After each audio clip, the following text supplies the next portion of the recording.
வணக்கம் ஃப்ரெண்ட்ஸ், ஈஸியாக இருந்து சொலை. நான் எஸ்எஸ் ஆட்டோலேருந்து ஈஸியாக நீலாங்கரிலேருந்து. இப்போ நம்ம பார்த்தோன்னா பிரேக் சிஸ்டத்தை பற்றி 2 விஷயம் பார்க்க போகிறோம். என்னென்னு பார்த்தீங்கன்னா, ஒன்று பிரேக் ஆயில் எப்படி டாப்அப் பண்ணுறது, இன்னொன்று நம்ம லாங் டிரைவ் போகிறப்போ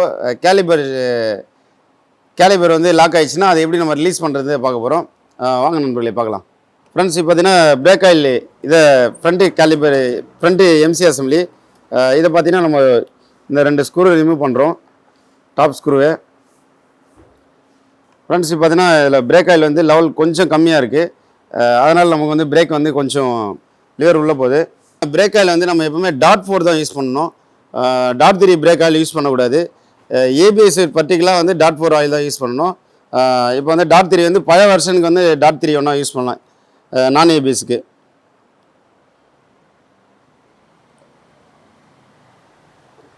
ஃப்ரெண்ட்ஸ், இப்போ பார்த்தீங்கன்னா பிரேக் ஆயில் ரொம்ப ஃபுல்லாக இந்த எம்சி அசம்பிளில் வந்து ஃபுல்லாக ஊற்றக்கூடாது. பார்த்தீங்கன்னா இதுதான் மேக்ஸிமம் லெவல். இந்த மேக்ஸிமம் லெவலுக்கு கீழே தான் இருக்கணும்.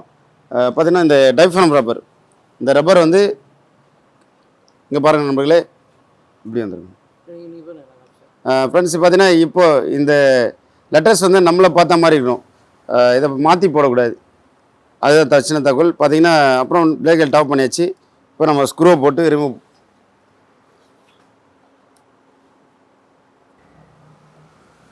ஃப்ரெண்ட்ஸ், பிரேக் ஆயில் டாப் பண்ணியாச்சு எம்சி அசம்பிளியில். இப்போ பார்த்தீங்கன்னா பிரேக் சூப்பர் ஆகிடுச்சு. பிரேக் வந்து அந்த லைட் ப்ளே இருந்தது. இப்போ வந்து ஃப்ரண்ட் பிரேக் ரெடி பண்ணியாச்சு. இது வந்து மினிமம் லெவல், இது மேக்ஸிமம் லெவல். இங்கே பார்த்தீங்கன்னா தெரியும். இது மினிமம் லெவல் வந்துச்சுன்னா நமக்கு வந்து பிரேக் ஆயில் டாப் பண்ணிடலாம். இந்த 5 நம்பர் அலாங்கி, இந்த இந்த 4 நம்பர் அலாங்கி நம்பர் வந்து இதை ரிமூவ் பண்ணிட்டீங்கன்னா இந்த பாக்ஸ் தனியாக வந்துடும். பிரேக் ஆயில் டாப் பண்ணிக்கலாம். இது பார்த்தீங்கன்னா மேக்ஸிமம் லெவலுக்கு மேலே ஊற்ற பிரேக் ஆயில். இது பார்த்தீங்கன்னா இப்போ பிரேக் ஆயில் கரெக்டாக இருக்குது. உங்களுக்கு இருந்தாலும் தகவலாக சொல்லிக்கிறேன். இது வந்து இந்த நம்பர் அலங்கி ஓப்பன் பண்ணிட்டால் இந்த பாக்ஸ் வெளில வந்துடும். அதுக்கப்புறம் பிரேக் ஆயில் டாப் பண்ணிவிட்டு திரும்ப ரிமூவ் பண்ணிட்டு ஃபிக்ஸ் பண்ணிடலாம். மேக்ஸிமம் லெவல் வரைக்கும் தான் பிரேக் ஆயில் டாப் பண்ணணும். ஃபுல் பாக்ஸ் ஃபுல்லாக பிரேக் ஆயில் டாப் பண்ணக்கூடாது.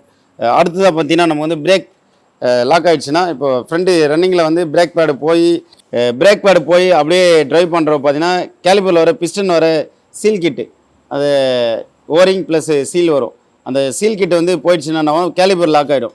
இப்போ ரன்னிங்கில் லாக் ஆகிடுச்சு, வீல் ஃப்ரீயாக சுற்றலை, லாக் ஆகிருக்கு அப்படின்னா நம்ம டெம்பரரியாக எப்படி ரிலீஸ் பண்ணுறது தான் இந்த தகவல் கொடுக்குறோம். இது பார்த்தீங்கன்னா டெம்பரரியாக பார்த்தீங்கன்னா இந்த மாதிரி ஒரு பிளாஸ்டிக் சுற்றி வச்சுங்க, இல்லை மரத்தில் இருந்தாலும் மர சுற்றி இருந்தாலும் ஓகே.